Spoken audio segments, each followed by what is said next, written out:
So welcome to my series, Amazing Walks in Vancouver. Today we're back at the beach again and we are going to take a walk on Spanish Bank's very low tide. And if you can see behind me, the tide goes out so far. In fact, you probably can't see it in the background, but there is a marker that's about 1 kilometer out, and that's where we're going to walk. But if you keep going, you can just walk for so many kilometers along this beach. So let's go.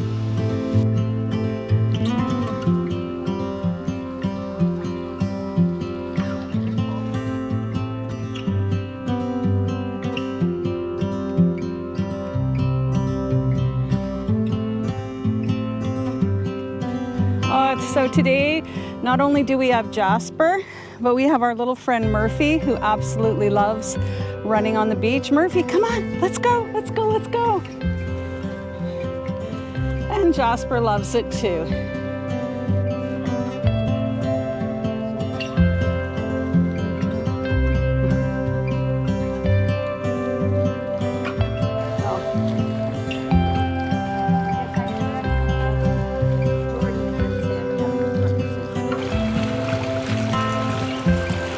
So we've reached the beacon here, which is the point at which Spanish Banks, which is incredibly shallow, that's why the tide gets so low, drops off.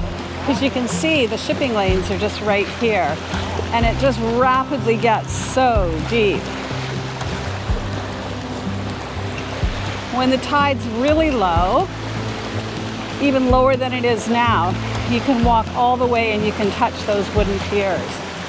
But I think right now I'd probably come up to my waist. Okay.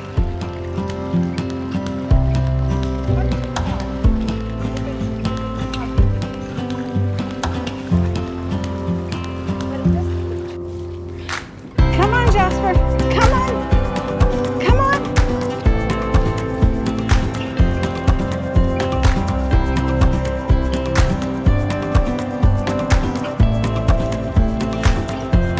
Well, thanks a lot for joining us on our walk out over Spanish Banks at low tide. And Steve, I think this is probably one of your very favorite walks to do, isn't it? I love it when the tide is low. It just doesn't happen often enough. And Jasper just loves it too. It's a great place to take your dogs where they can run and freely play off-leash. So I'll leave a link to the low tide table so you know exactly when low tide is, but it's a super fun thing to do. Look forward to seeing you on our next amazing walk in Vancouver.